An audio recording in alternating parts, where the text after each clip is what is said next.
Bob. Bob, right there is your file. Thank you. Okay, I'm just waiting for Tracy. Where did she go?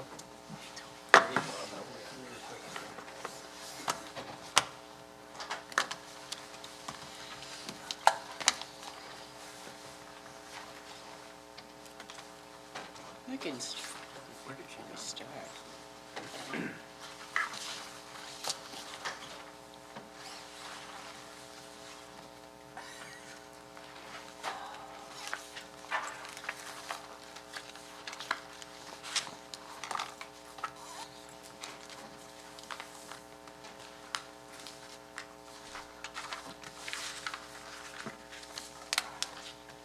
Let's see.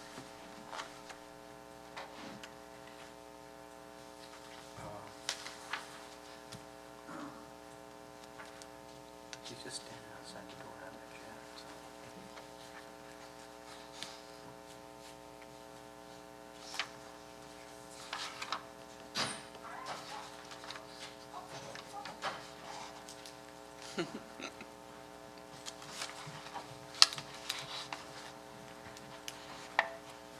All right, and now with the executive director's attendance, I would like to call this meeting to order. This is the Riverhead IDA meeting on December 6th at 5:04 p.m.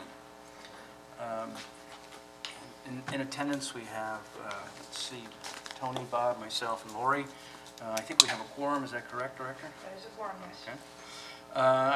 I'd like to have the agenda considered by the board. Make a motion.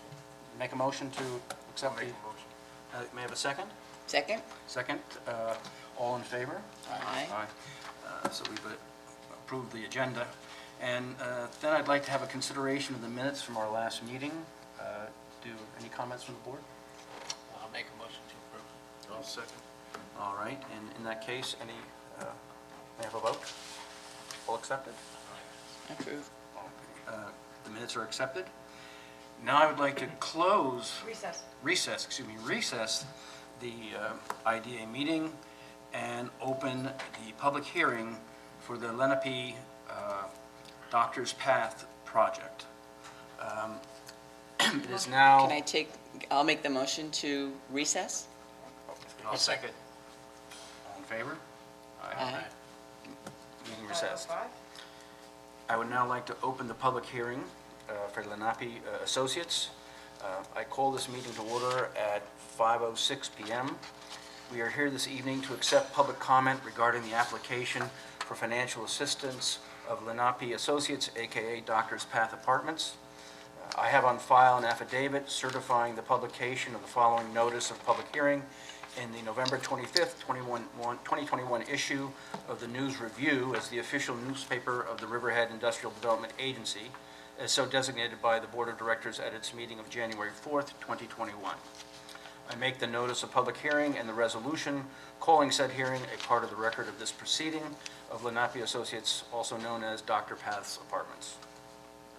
Further, I make a part of the record of this proceeding the affidavit of Tracy Stark James, as Executive Director of the Riverhead Industrial Development Agency, attesting to the service of the notice of public hearing in this matter upon the chief fiscal officers of the affected jurisdictions as required by the laws of the state of New York. Would the representatives of Lenape Associates now step forward and present to the board their application for financial assistance? And as you do so, please state your name and address for the record. Thank you. Good evening. My name is Jessica Leese. I'm an attorney with Fercelli Deegan Tirana with offices at 333 Earl Ovington Boulevard in Uniondale, New York. I represent Lenape Associates, DNF Development Group. So our application is there is currently a pilot agreement through this agency in place that is set to expire at the end of this year. Our application for right now is a 2-year extension of that pilot agreement. And we are proposing $165,000 worth of improvements in the form of rehabilitation for interior improvements, an equestrian horse fence throughout the front of the property, and also the improvements to the community development building, including facade, window, improvements, and garage door. So the goal for this project is to do some renovations for the next 2 years, and over the course of the next 2 years to secure long-term financing and put a greater level of investment in the property on a long-term basis. Over the next 2 years, the applicants would work to secure financing in the form of additional low-income housing, tax credits, grants, other forms of conventional financing. And then the proposal, our goal is to put together a greater plan and come back and possibly expand on the housing facility, possibly seek to put additional affordable units in, depending on certain zoning restrictions and/or health department approvals. But that is the long-term plan. But for the time being, we are just seeking the extension for 2 years to continue the affordability aspect. It is necessary where this project is pursuant to a HAP agreement. And in order to have the affordability component, the IDA financing is really necessary. So again, this is a total of $165,000 worth of improvements over the next 2 years. All right. The application, though, is for, with respect to the improvements, there's also an extension of the existing pilot. Is that also requested? I would just like to say for the record, this is a project that has had tax deferment for 40 years. It was originated by the town of Riverhead and subsequently taken over through the agency when it changed hands and refinanced. I think that was in 2005.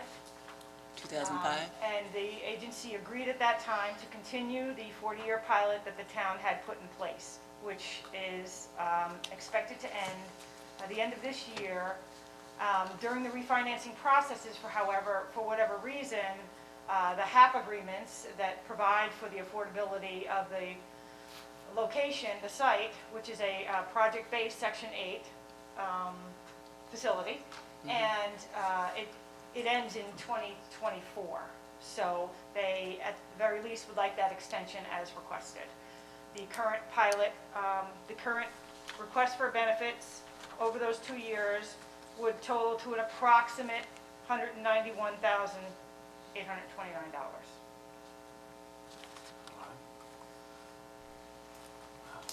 Members of the board, some questions? They're not seeking sales tax exemption or mortgage recording tax exemption at this time. At this time. How often does the HAP agreement get renewed? I mean, what is the term of it? So there's varying terms. That most recently, this was for a 10-year Okay.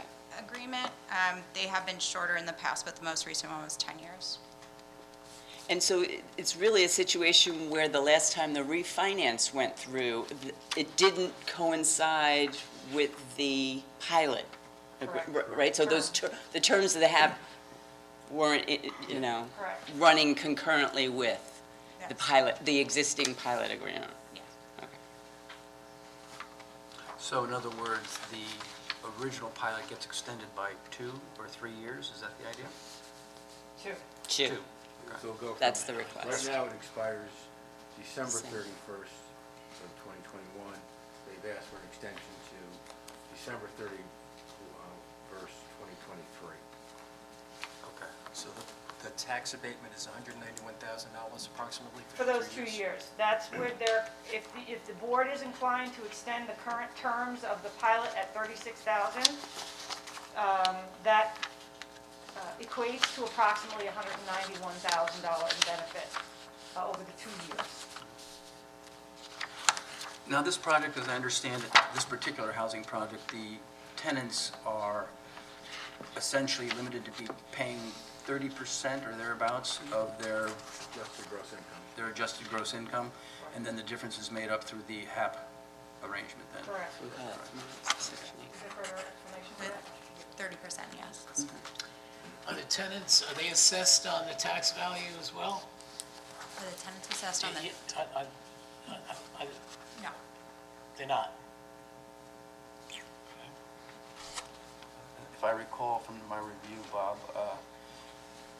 there's a calculation for taxes for the property as a whole. And I think as an administrative matter, they allocate per unit, so they know what their tax bill is per unit. But it really doesn't impact on what the obligation of the tenant is. I think the tenant's obligation is fixed on that adjusted gross income number, if I'm not mistaken, right? Theirs. Their I own- mean, theirs, yeah. their own yeah. income, Right. What's the current tax bill per year now?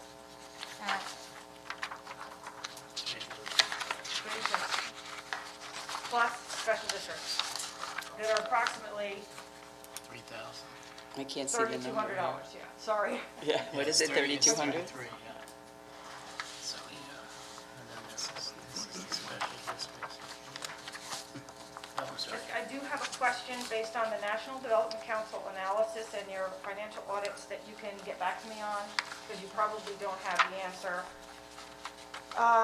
In the, let's see how to open.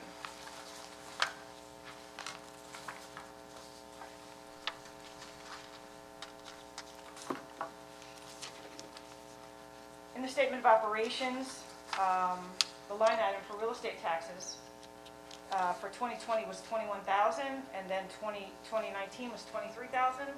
Can you just find out why that is? Because I know that the pilot taxes were paid to the tune of 36 plus the special districts, and I just wondered how they equated for that within the financial audited statements. Yep, thank you. Thank you. No, fine. Any other questions from the board? And this was originally town property, is that correct? At the very beginning, 40 years ago, I think the town correct. sold this project, it was town-owned property. That's correct. Okay. Further thoughts?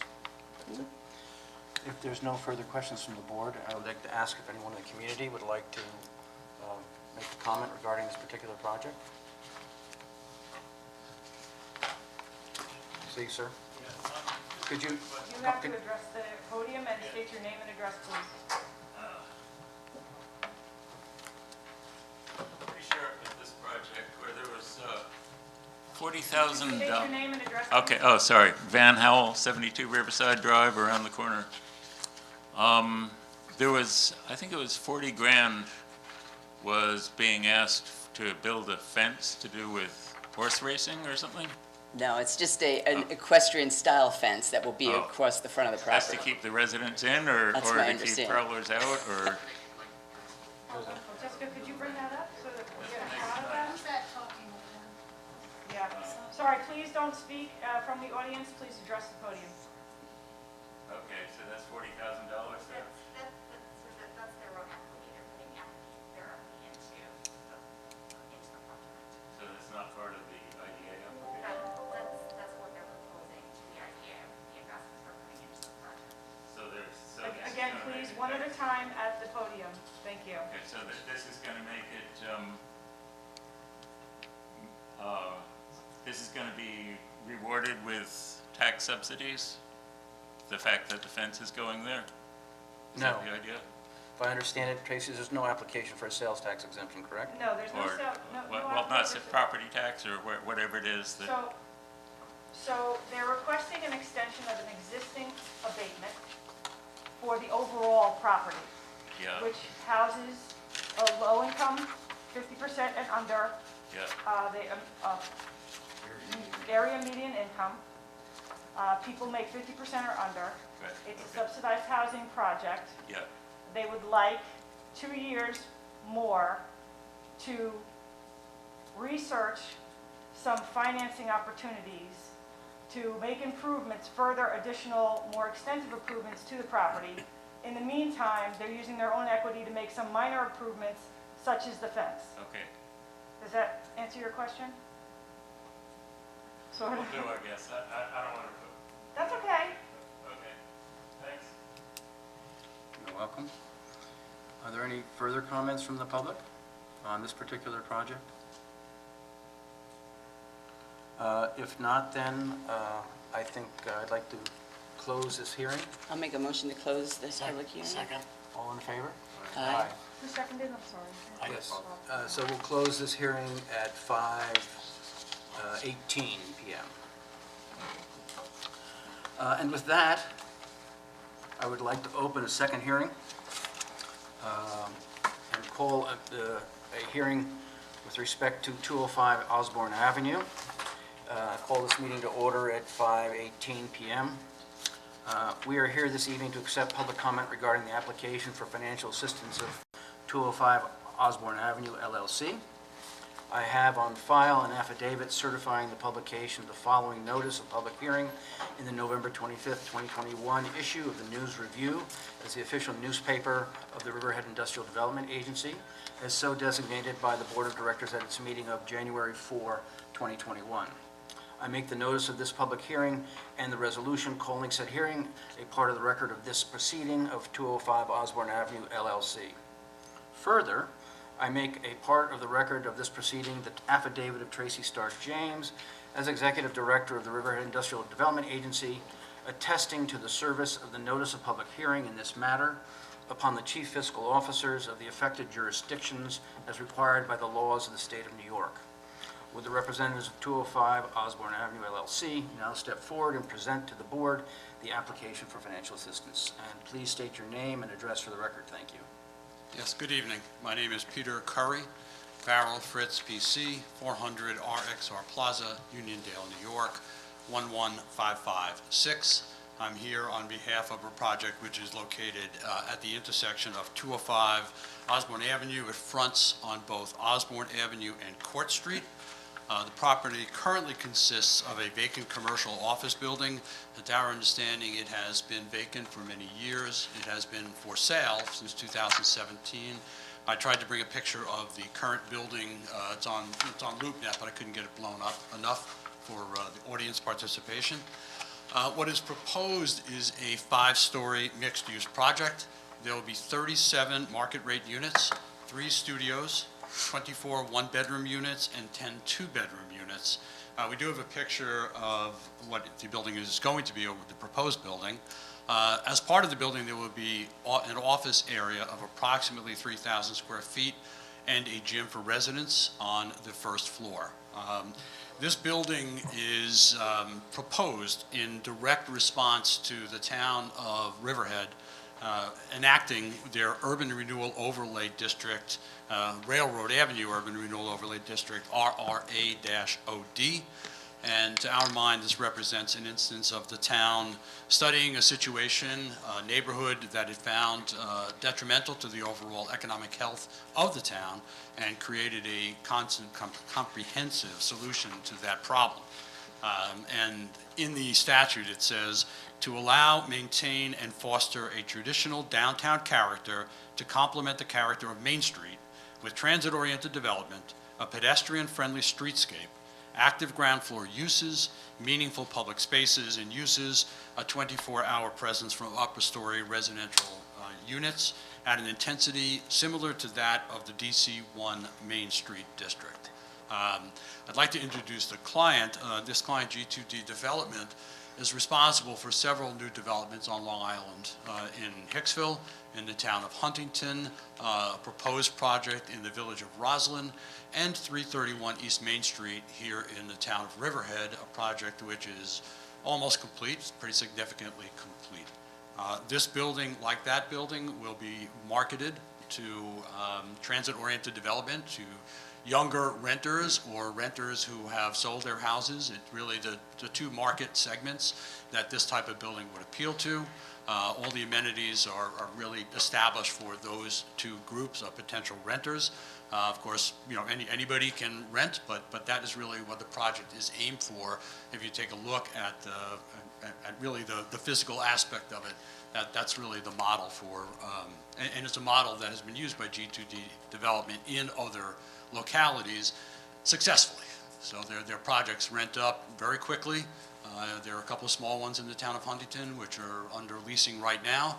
They have a very attractive website. It's on the internet primarily, so you can go on there and see the marketing materials.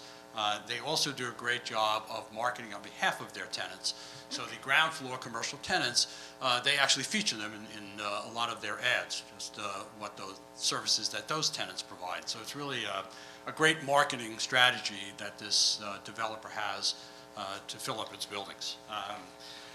So right now, at this time in Long Island, there are approximately 64,000 residential units which are anticipated to be built between 2015 and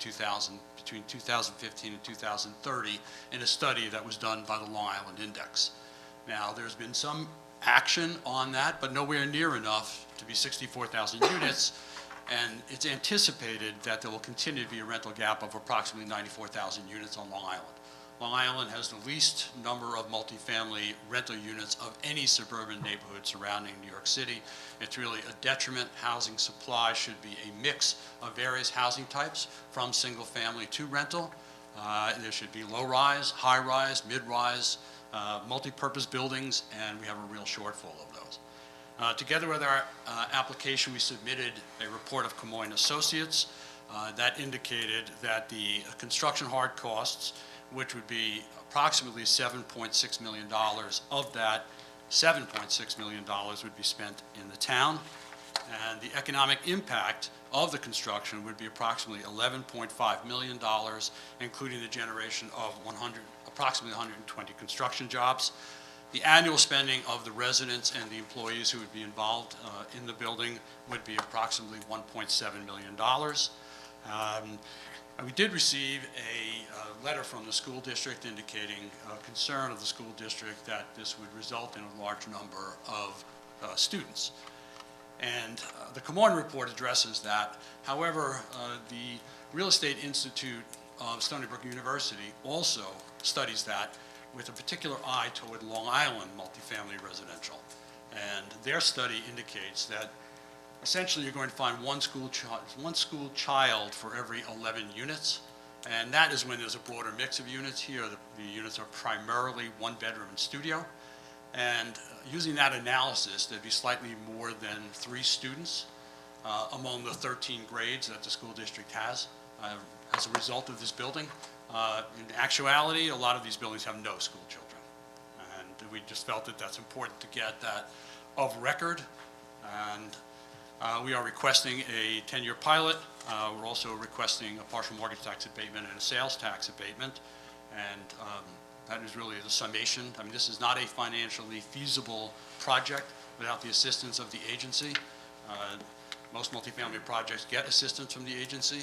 We have, I think, made a good indication of the need for financial assistance in order to have this project occur.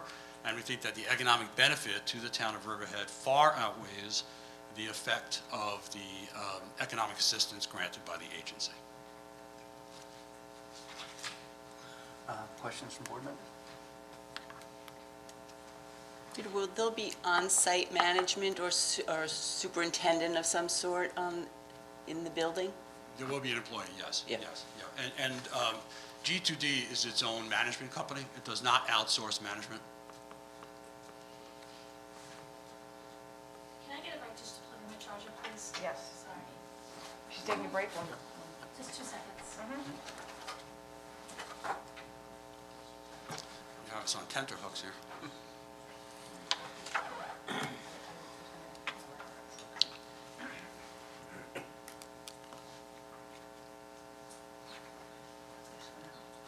Okay. And, I'm sorry, Go ahead. No, I go had one ahead. other question. Is the property within the parking district?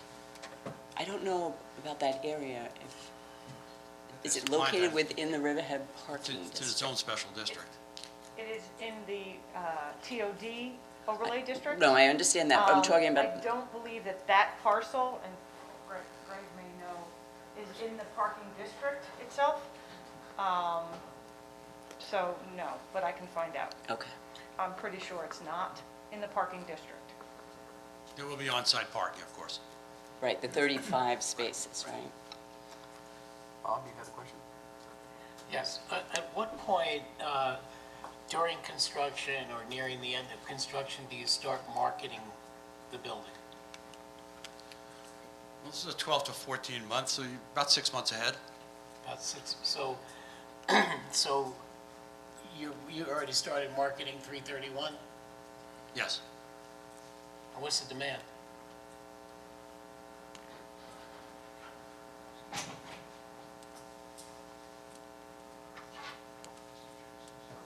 Hi, good evening. Greg DeRosa, G2D Development. Address? 36 New York Avenue, Hale Site, New York. So typically, we go about 3 months ahead of completion. What we've done on 331 East Main Street is we've done like a soft feeler for, you know, what the interest level would be. And we're getting a fair amount of responses. And what we've been doing is putting folks, their names and their addresses and their contact information on a list and creating, you know, essentially a waiting list for that development once it's stabilized and available to be moved into, so. Thank you. I have a few questions. First, a simple question. Where do you stand vis-à-vis all the town approvals that are required? Are you through all of the various committees and agencies that need to basically sign off on this plan, or where do you stand? No, that is not complete. That will happen early next year. Okay. I'm thinking- Tomorrow, Yeah. we have a hearing on the site plan. Okay. Yeah, so it's moving along quite nicely, I Oh, would that's say. the town board, is it, on the Correct. site plan? Correct. All right. And from the initial feedback that we have, we expect to have that done sometime in early January. This is in terms Preliminary of site plan. landmarks and ARB and all these various... Yes. We've already been to the planning board and the ARB and everybody else involved, so. Okay. Some other thoughts, following on a little bit from Bob's question about 331 and market demand. I think we might have raised this topic at the last meeting when we discussed the potential, your potential application. What were the apartment sizes going to be, and what were the target rents for those apartments? I'm thinking square footage and your target market rate for those. For 331 or 205 Osborne? 205, please. Okay, Yep. so the one-bedrooms are, I want to say, in the 800, Okay. right around 800 square feet, and the two-bedrooms are in the high nines. Some of them are over 1,000 feet. The ones that are over 1,000 feet, Phil, would you show the rendering? Are the units that have balconies? And that has been a result of working with the town and trying to set back the fourth floor of residential space to get it as far back as we can from the street to kind of bring the height of the building down, even though the building is only 50 feet in height. There was some concern about a 5-story building, and we tried to work very closely to keep those concerns at bay. So we brought back the top floor, and that allowed some balcony space for those units. So those units are a little bit bigger, but they are only 2 bedrooms. Okay. So I think there's some studios in there as well, right? correct. What size are they going to be? They'll be in the 650 range, which is really like a small one-bedroom. It's, some of the studios, you know, certainly in the city are close to 400 square feet, That's true. yeah, so. So then your target rents, if we're talking market rate right now, can you suggest to us what your target rents are in terms of how they'll?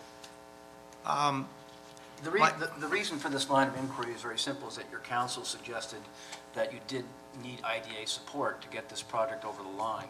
So I'm just trying to understand what the dynamic is in terms of what you're at risk for. Yeah, so there's a couple things that have happened. One, the density has dropped. 2, construction costs have gone up considerably. And 3, because the height of the building really had to be set at 50 feet, we can't build this building out of wood, so it has to be all concrete.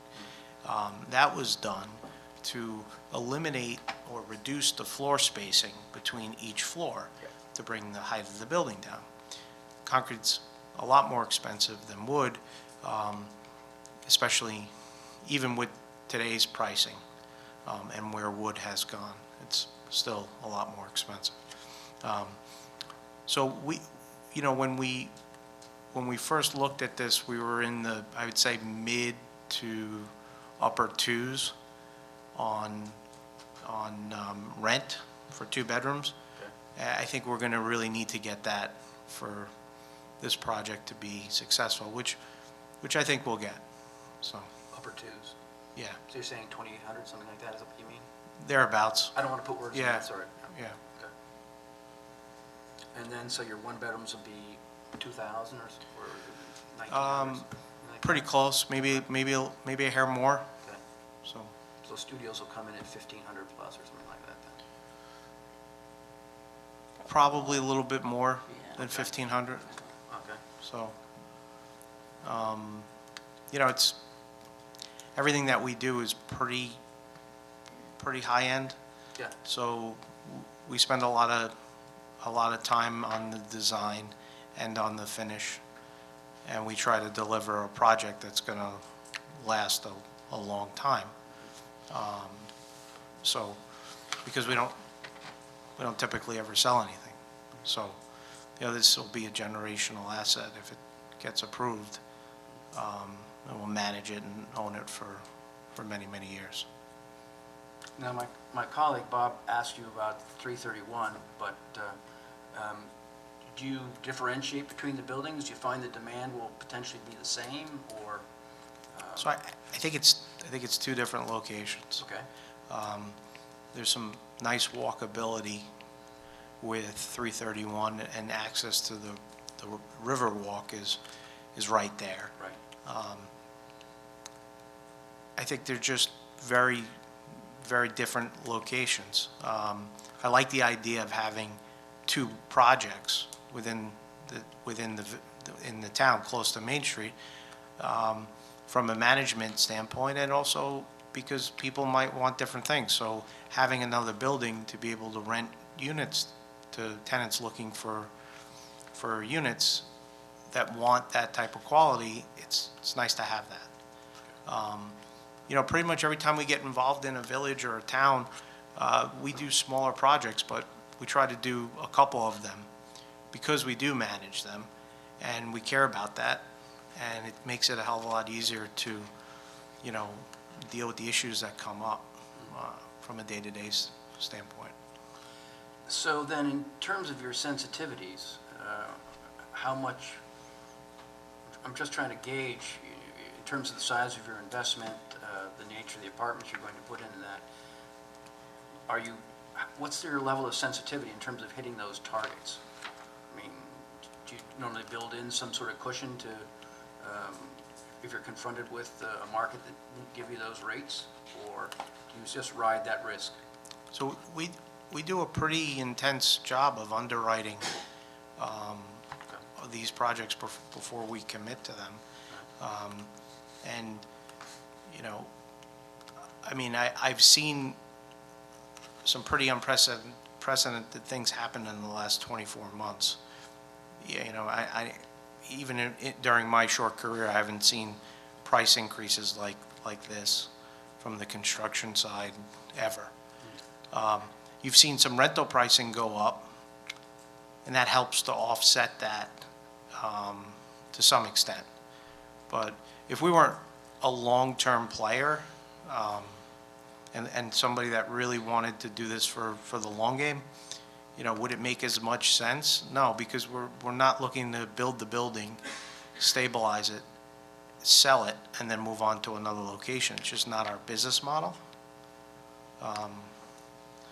So it's just not what, it's So not for what we do. instance, a project IRR analysis would be what, over a 20-year analysis? What would you normally use for your project IRR? You know, it's an interesting question because we we don't really pay much attention to IRRs because we don't sell.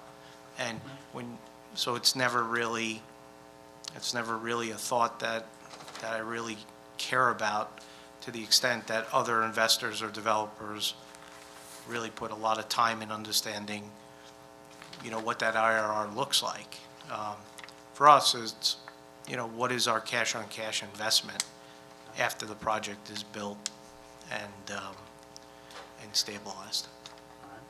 I will point out we have a 5 to 7% vacancy in bad debt factor. Yeah, I think That's in the pro forma, so we are considering that issues occur. Okay. I think those are my thoughts. Go ahead. Sure. So, the last time we met, I don't think you here, Greg, but there was a supply chain issue brought up in terms of completing 331. Is that supply chain gap closed to where you're now getting supplies? Well, we had to wait, I think about 3 weeks ago, we finally got the roof.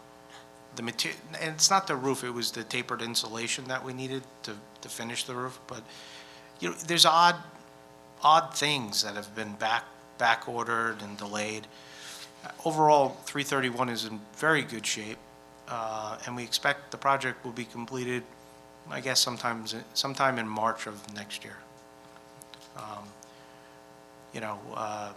But there's disruption, and you better plan it, and you better order it, and put the deposits down, and really manage that, because, it's not uncommon for vendors to turn around, and by the time you order the product and when it's delivered, there could be an increase.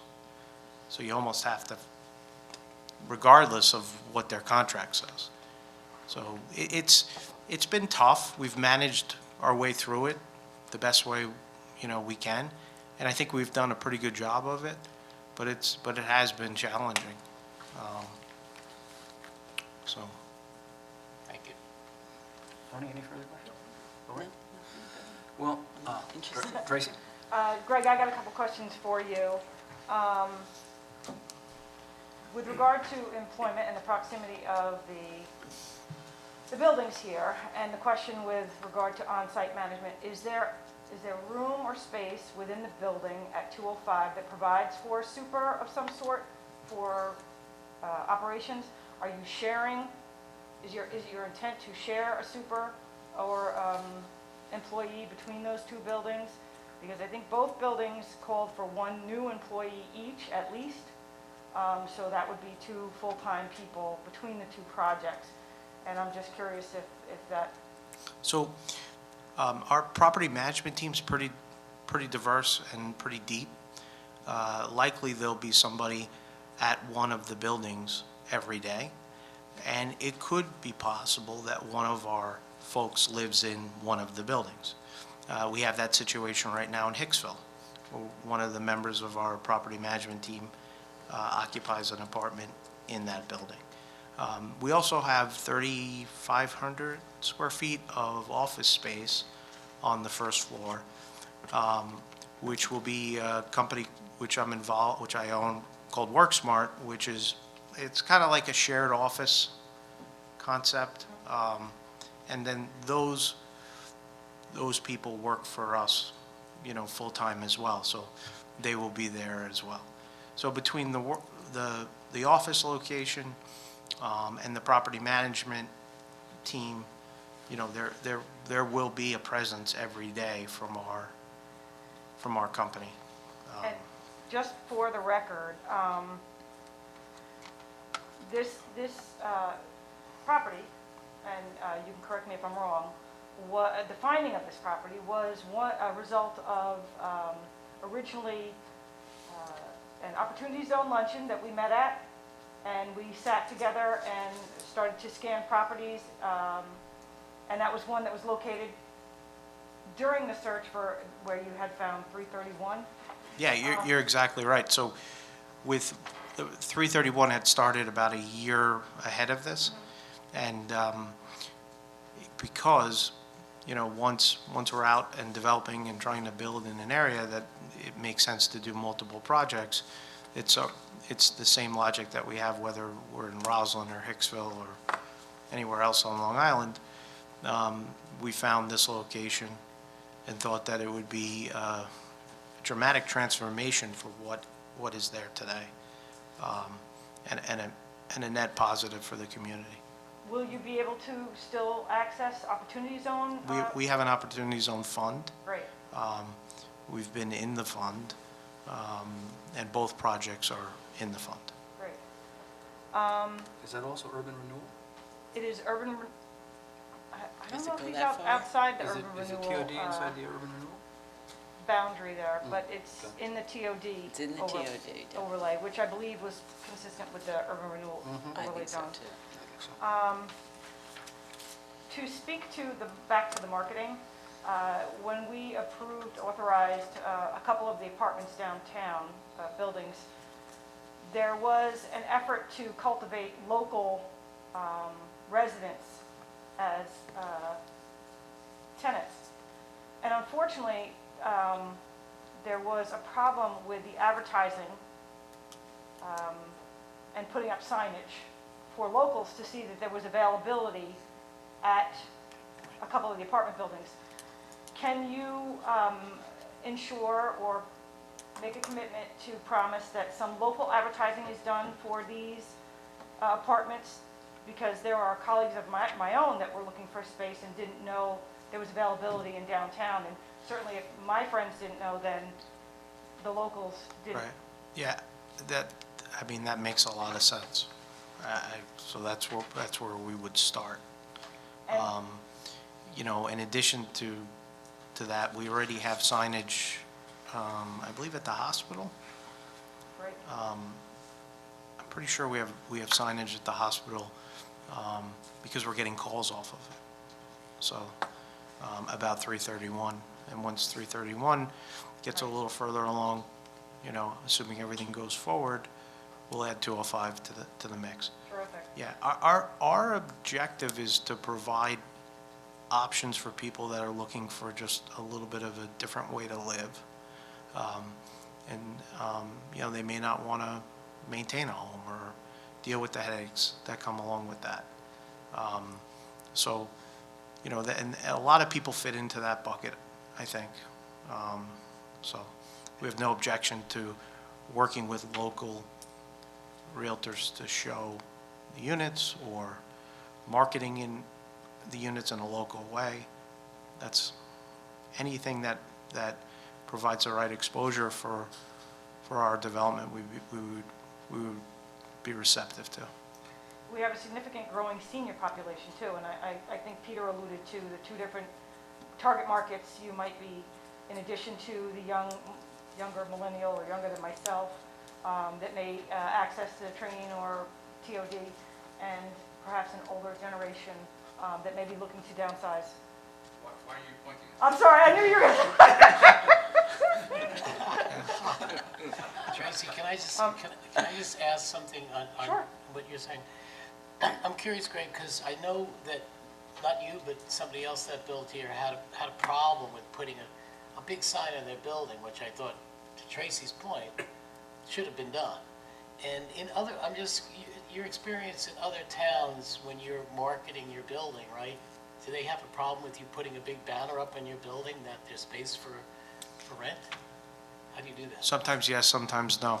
A lot of the leads come in through our marketing team, and that's done through social media, it's done through MLS, it's done through local brokers.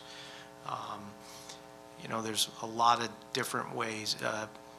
Zillow, have you heard of Zillow? Of course. Yeah, so if you're looking for an apartment in Riverhead, you know, about the time that 331 gets ready to be leased, it should come up as one of the places that comes up immediately as an option, right?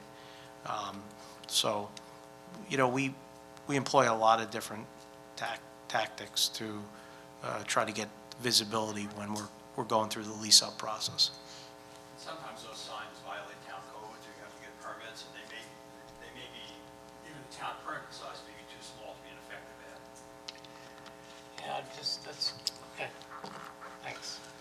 It can be an issue depending on where you're, it's a Understood. valid comment, and it can be an issue depending on where you go. I've seen it more so in villages than I have in towns. Your recommendation, would you recommend that you be allowed to put signage on your building just for the purposes of marketing it?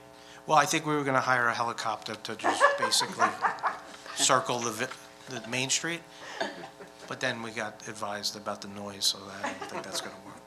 But yeah, signage on Main Street makes sense, you know? Temporary sign.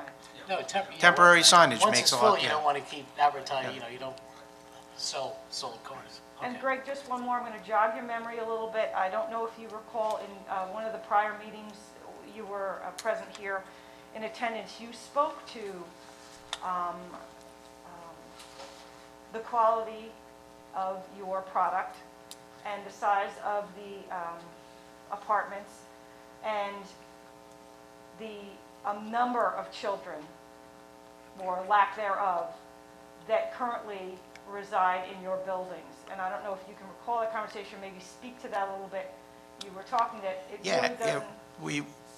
Listen, it's not something I'm proud of. I would love it if the development community and the school districts could get together and figure out a way to move past this natural debate that comes up constantly. But the truth is, you know, we don't have a lot of school-age kids. When you have studios and 1 bedrooms and 2 bedrooms, you don't have a lot of school-age kids. And when the rents are higher, that number drops even more.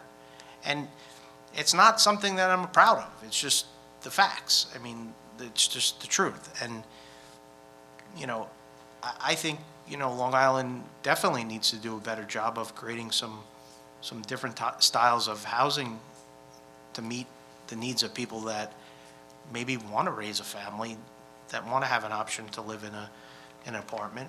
But, you know, I haven't seen it, you know, because it's common for school districts to be concerned about these types of developments, especially if they're getting assistance, and the impact it could cause on the district, right?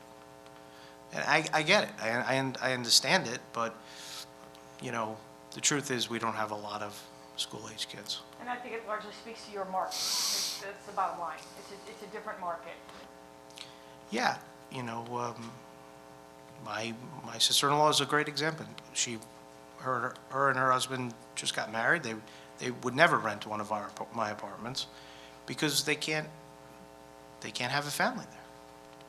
You know, and so they're gonna go out and try to find a house and go through that act, and I'm okay with that too, believe me, I'm fine with that. But, you know, there's not a lot of, you know, when you're only building 2 bedrooms, there's not a lot of space, so it becomes really tight very quickly. Thank you. Any other questions from the board? If not, I'd like to invite anyone in the audience who would like to make a comment on the project, or ask questions about the project. Anyone? There's There's somebody two hands. Well, please come forward to the microphone and give us your name and address. And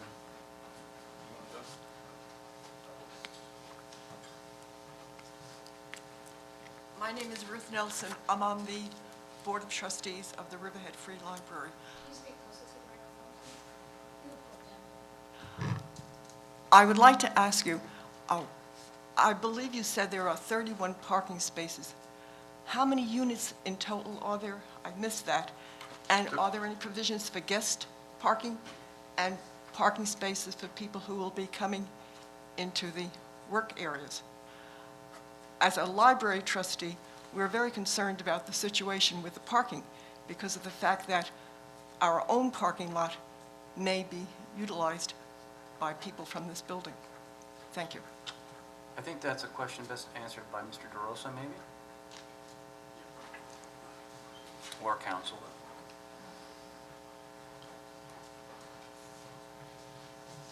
There are 37 units and 35 spots on the premises itself.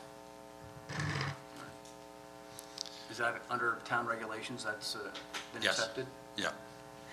Is there any variances related to that decision, or is that just, this gets back to Lori's comment about the... No being in the variances parking required for district, that. I think, right? Thank you. We did not need a parking variance for this project. Because of the nature of the TOD, and I think it might be in the, parking district, but that's a question for Chris Kent, which we can get back to you No, on. the TOD zoning. Yeah. So we did not need a parking variance.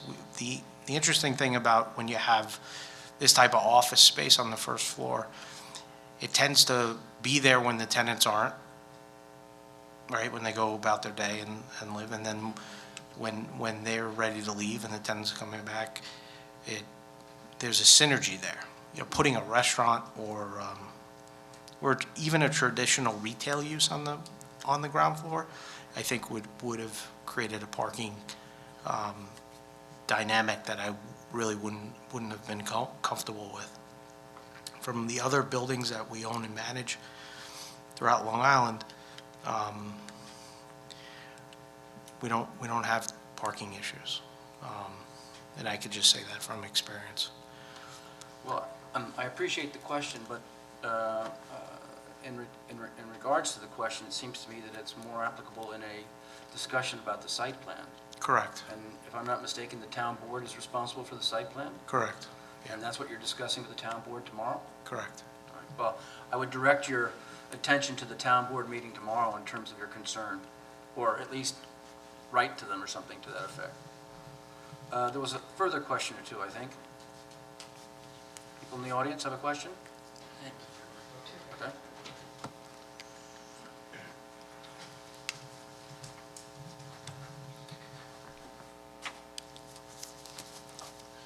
John McAuliffe from the Rolling Woods section of Riverhead. Do you want actual street address, or is that? I think that's the requirement. Okay, street address is 64 Jean Court. First, I had a protocol question. Every board meeting I've come to, the board members have been masked, and everyone attendance has been masked. Is there a different intention for IDA meetings, or somehow a variance that this public meeting is not masked? I don't know the specific, No, the latest requirements that the agency has received from the town did not require masks this time, but upon entering the building today, I'm going to reach out to them to make sure that they've notified me of the proper protocols. Okay, I would hope, I frankly think that no one should be in a public space that's not double or triple vaccinated, but that's a different question. Right now, I'm saying in every board meeting I've come to, that's been the discipline, so So perhaps they I'm surprised. reinstituted mask wearing Yeah. regardless.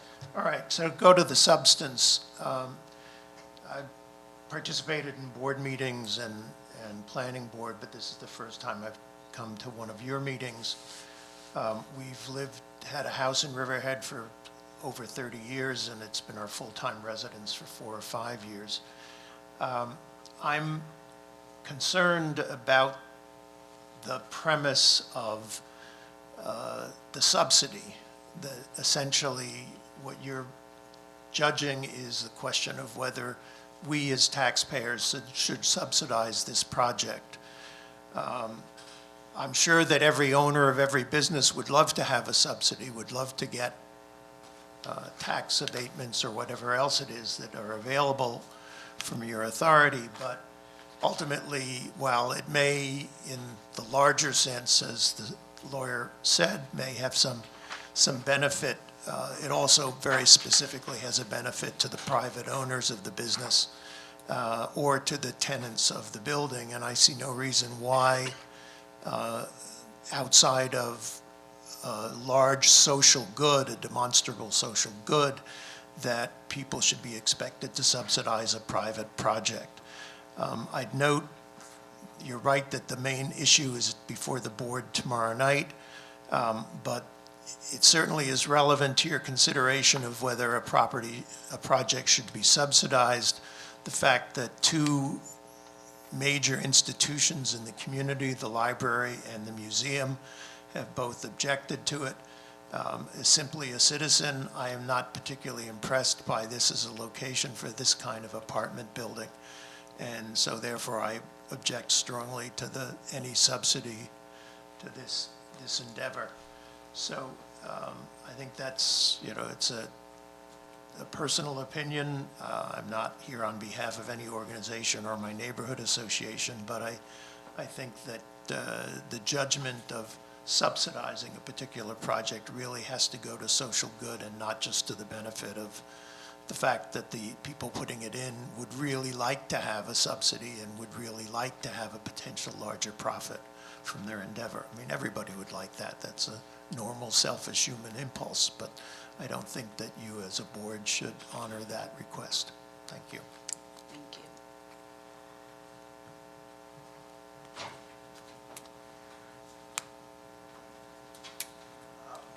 Can I just make a couple comments in response to that? Is that okay, or? Your call, Chairman. Okay. So, we hear this a lot, and there's a fundamental disconnect between what people think and what the reality is when it comes to IDA benefits.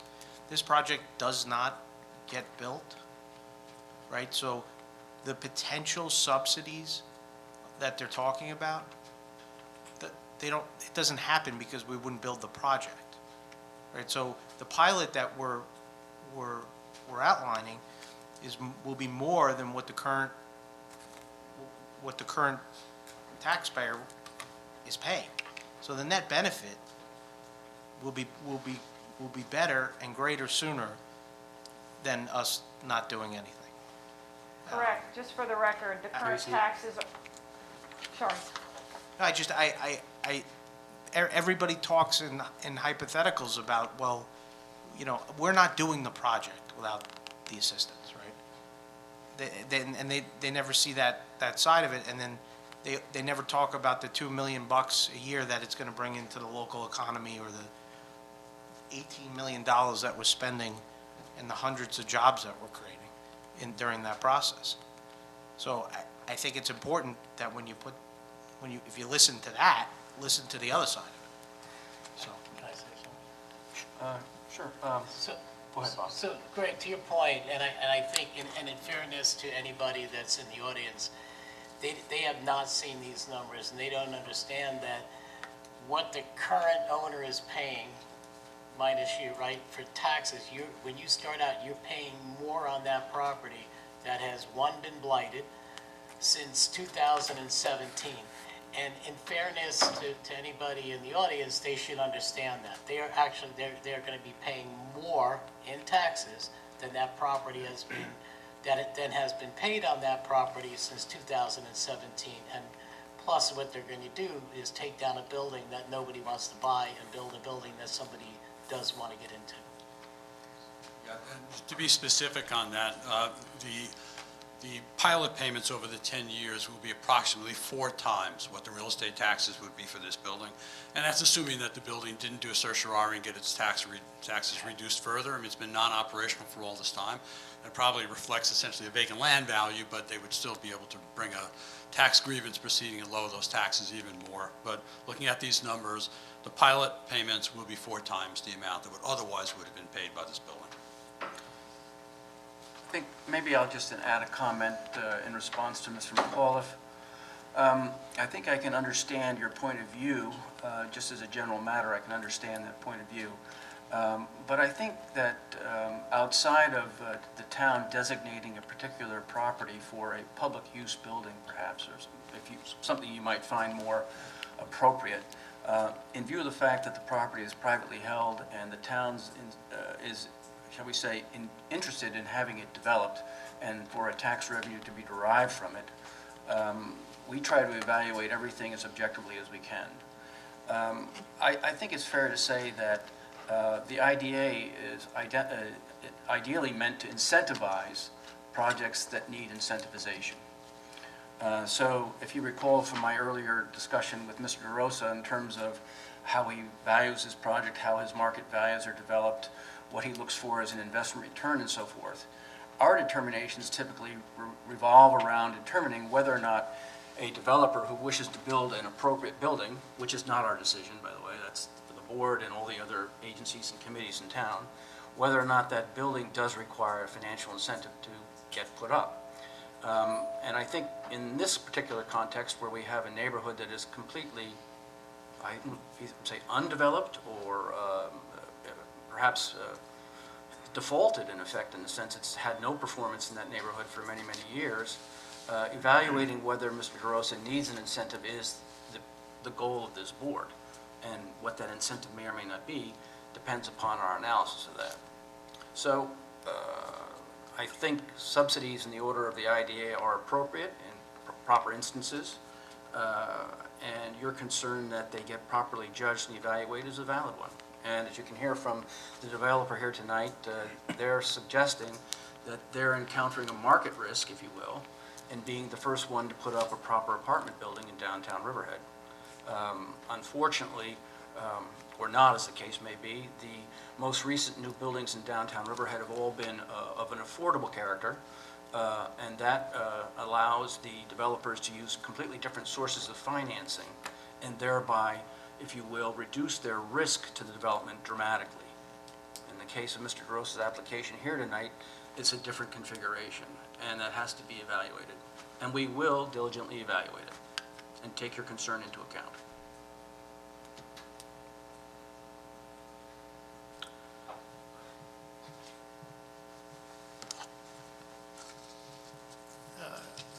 Obviously is a marginal benefit. Well, first of all, it's obvious that to have a project go in is going to be more beneficial to the town than not have a project go in, both in terms of the economic tax benefit and the infrastructure that the town needs and the creation of a different kind of space. I'm totally sympathetic to that.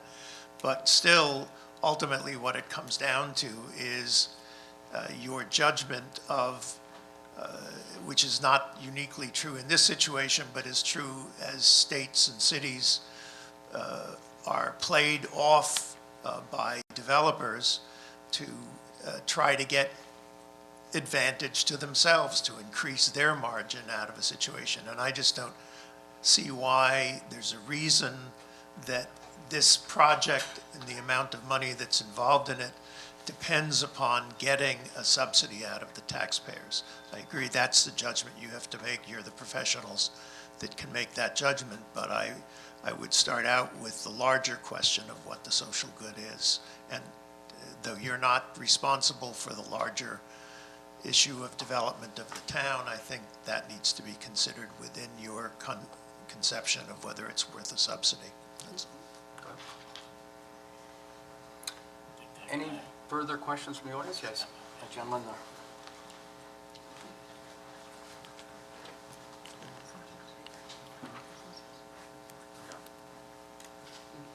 Hello again.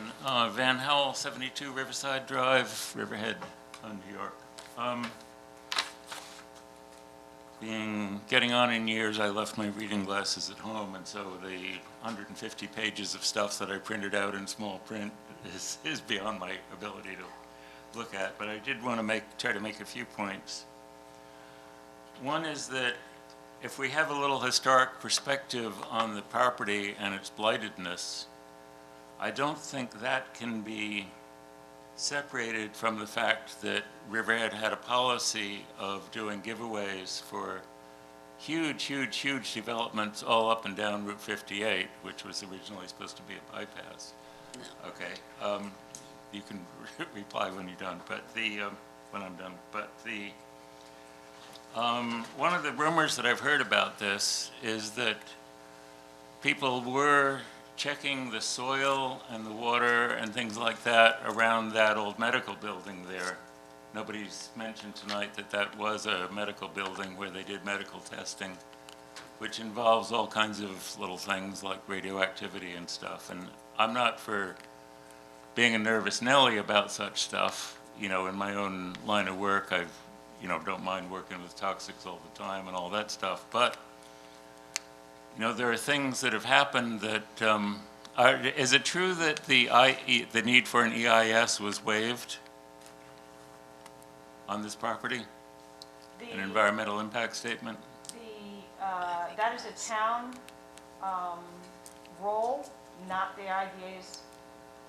But it's Roll. part of the project that we're discussing here. Certainly, if an environmental impact study is required, Yeah, the town issues that order.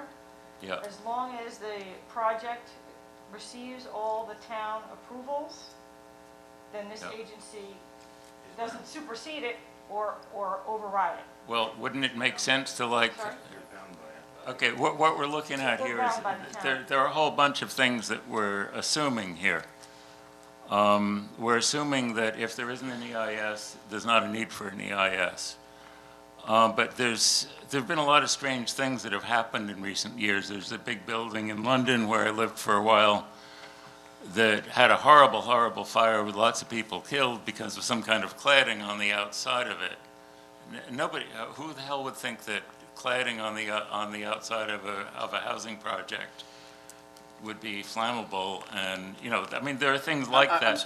I'm sorry, sir. Yeah, Could I you- don't mean could to you- go could- too far afield. Could you redirect your comments to the project at hand? Yeah, the project And the at hand is IDA. that if there is old medical waste, we should know about it, because if we're talking about bringing out a bunch of yuppies who are going to pay $3,000 for a little apartment in a bleak part of downtown Riverhead, I think we're already we're getting a little bit into fantasy land. And the idea that it's going to be walkable and lovely and have little shops and things seems a little far-fetched. And then if something happens, the Love Canal, the same way, you know, there was no problem, it was all paved over, they put a school on it, right? You know, these things do happen. It's not just Again, being our- a nervous our Nelly. review- This is not Our an review environmental is contingent on the health department's reviews. If they fail those, this agency takes that into consideration. We're not going to go through Well, with okay. closing on the project. If All I right. may make a suggestion. Yeah. If these are your concerns and not particular to the project, I would suggest, as I did to the earlier speaker, that you Yeah. join the town hall, the town Yeah. board meeting tomorrow morning or tomorrow afternoon, I think it is, Yeah. and make these Okay, points but- there, okay. because they're evaluating the site, which is Okay. where your concerns should be directed. I think it's kind of important to look at things together, and I do have other concerns that are directly related to what you're doing here, which is that I read the mission statement of the IDA, and the word industrial is there for a reason. It's because we're looking for productive things that are in the foundation of an economy that build up a community. Now, getting rid of what appears to be a blighted area and bringing in a bunch of people with enough money to pay a huge lot for apartments is a nice idea, I guess, but meanwhile, there are people in trailer parks which are being bought up by rapacious international businesses that are like, you know, screwing people on their rents, you know, evicting people when they can't pay their rapidly rising rents. And there are people who have been Riverhead residents for a long time that are running into trouble. And there's like so many things that where, you know, locally owned businesses that keep their profits in the community. I don't know where the profits are going to go from this. I mean, are they going to all go back into the community? I mean, the people that, all the yuppies that move into these nice, beautiful new apartments are going to spend some money in downtown Riverhead, hopefully. That's what the economic impact analysis on our website reflects. Yeah. Which Mr. Curry referred to before. I don't know, you can download it. Yeah. Talks about the economic impact of the project. Well, I mean, one thing they said was 100% of the people that were going to rent the apartments were going to be from out of town. And I noticed in some of the, I'm not sure that was the statement, but anyway. well, it's in there. It's in there. They didn't use the term 100%, but that's what they said was basically all the people that move in are expected to move in from outside. So that means that if there's a social good that comes from having the apartments, that social good is not going to Riverhead residents. There was an interesting switch of phrases here where there's an underserved group living in the greater Riverhead area that needs the apartment. Now, what the hell is the greater Riverhead area? the greater Riverhead area. Can anybody tell me what the greater Riverhead is? I'm sorry, sir. Okay, I assume that means people I'm that are sorry, not in the sir, town. I'm sorry, I have to interrupt. Okay. Unless you wish to direct your observations directly to the project at hand, I'm sorry that you want to serve up many generalizations I'm about quoting Riverhead. from the project at hand, from the literature that they're using to sell you the project. That's what I'm quoting from. They say that there's a need for people who are in the greater Riverhead area for these apartments. Right, do you have a specific question with regard to the Yes, project? where is the greater Riverhead area?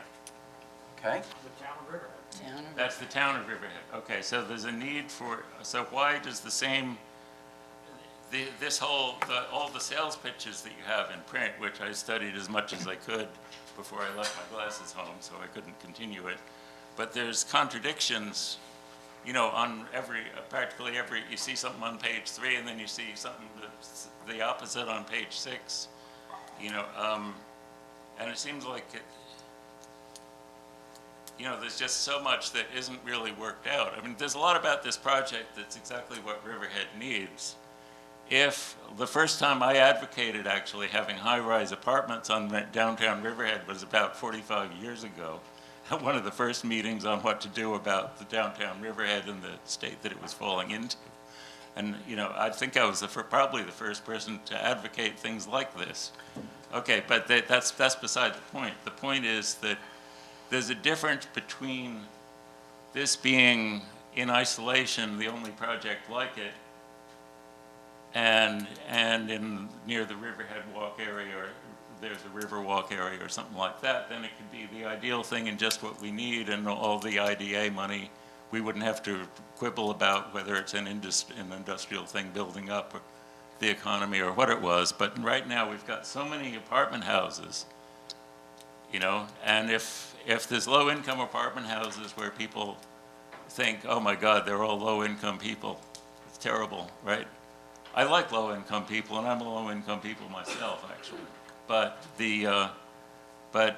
you're not going to get the high-class thing into new apartment buildings that look exactly like the other apartment buildings from a distance anyway.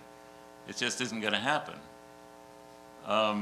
You know, it just seems like there's too many assumptions going on and not enough concrete, you know, solid foundations where we know this is going to happen, and then this is going to happen, this is going to happen, this is going to happen. You know, real estate is traditionally, you know, Barron's did a great expose on what was going on with office buildings in Houston that were getting wildly overbuilt, and somebody would put up one, it would be filled with tenants because they'd be giving it away. They'd have a financial officer from some New York bank come down to Houston, they'd get them wined and dined and happy, and they'd sign on the dotted line for enough loans to build another dozen office buildings when there wasn't really a market for the first one.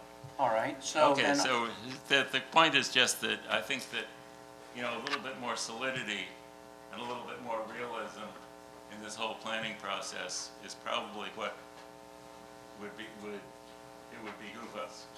Okay, thank you very much. thank you very Sorry much. to- And I do also suggest that you go to the town board meeting tomorrow on this particular topic. Yeah, and I think would your also- comments would fit there very, very Well, well. what I'd really love to see would be a joint meeting of all these different boards, just one joint meeting, you know, where the whole thing could be looked at holistically as a unit, you know, instead of just, you know, little pieces and, you know, where nothing is left totally as, somebody left a pen here. Well, thank you for your comments, sir. Okay. And I believe that would be all of the public comments on this particular project, so unless Tracy, you have anything furthermore? Chairman, I just would like to address the one comment by Mr. Van Hal. You mentioned that all the big box retail stores on Route 58 receive tax abatements. There are not one of them received any tax abatements, so that information is actually incorrect. And I steer you to our website. There's a very good video, a bit dated, but it has a tremendous explanation of the IDA and what we do and how we operate. It's about 20 minutes long, and it will, in that video, share with you the buildings that are done on Route 58, but not the big box stores. Okay. Okay? Thank you very much. You're welcome. Well, thank you very much. Do I need to address the environmental? No, not in this venue. And lastly, for the record, the IDA agency did receive correspondence from the Riverhead Central School District, what was submitted to the board for That's right. review. That's right. And with that, then, I would like to declare this hearing closed. I'll make a motion to close the hearing. Second. All in favor? Aye. At 6:17 PM. Who was first? Me. You were second, I thought. No, I was second. Thank you. Oh, Bob was second? Okay, thank you. Now, with that closing, I would like to now... I'll make a motion to open Yes. the IDA meeting. I'll make second. Second. All in favor? Aye. And let's turn to now our correspondence. Tracy, do we have any correspondence to discuss? Just the letter that was received today from the school. School district. Okay. And with that, then, let's turn to the treasurer's report. Bob? Sure. The balance in the People's United Bank checking account as of November 30th, 2021 was $70,092.27. The amount of $45,598.65 was transferred from the municipal money account to the operating account on November 18th, 2021. Interest of $2.37 was posted on November 30th, which is in the account balance at November 30th, 2021. The revenues for the month of November 2021 included interest earnings of $2.72. A credit was applied to reverse an outstanding receivable from JWV in the amount of $4,000. The expenses for the month of November 2021 totaled $17,980.36. Motion to approve? Yes, I'd like to have a motion to approve the treasurer's report. To Bob. I'll second Bob's motion. Yeah. All in favor? Aye. That leads us then to committee reports. I don't believe we have any this month, do we, No. Tracy? No? No, Tracy, do we have any old business? no, ma'am, no, sir. No, ma'am, no, sir. And that takes us to new business and 3 resolutions. I guess the first item would be Resolution 4621. I'll make the motion to authorize publication and notice of meetings. I'll second. All in favor? Aye. That brings us to Resolution 4721 regarding consents to the change of membership of River Edge LLC. Do you Do you want want to to say anything about this, Tracy? explain it? It's basically a structural change, the individual ownership within the LLC itself for estate planning purposes. Everything remains the same. It's just an administration Correct. situation. Could I have a motion to approve this resolution? I'll make the motion. Second. All in favor? Aye. That brings us to Resolution 4821 to designate an official newspaper for the agency. I'll make the motion. Second. All in favor? Aye. So moved. And then an executive director's report. Do we have an executive director's report tonight, Tracy? Not since 2 weeks, and you probably won't have one in 2 weeks from now. So there is no executive director's report, in which case I ask for a motion to adjourn the meeting. I'll make the motion. Second. All in favor? Aye. The meeting is adjourned at 6:21. We have LDC. Now we have LDC. That's right. No, it was the public hearing script. Yeah, That's fine. that's right. Wait a sec, we have an LDC Yeah. meeting. Quickie. We have another meeting. Set a record on this one. I would like to call to order a meeting of the Riverhead IDA Economic Job Development Corporation on December 6th, 2021 at 6:22 PM. And Thank you. I would like You a too. review of the agenda by board. Are we in favor of the agenda? I'll make the motion to approve the agenda. Second. All in favor? Aye. And now a consideration of the minutes of our last meeting. I'll make a motion to approve the minutes. Second. All in favor? Aye. Committee reports, there are none. None, sir? Old business, there is none. None, sir? New business, consideration to post and publish meeting dates. I'll make the motion. Second. All in favor? Aye. Consideration of the official newspaper. I will make the motion. Second. All in favor? Aye. I would like a motion to adjourn the meeting. I'll make the motion.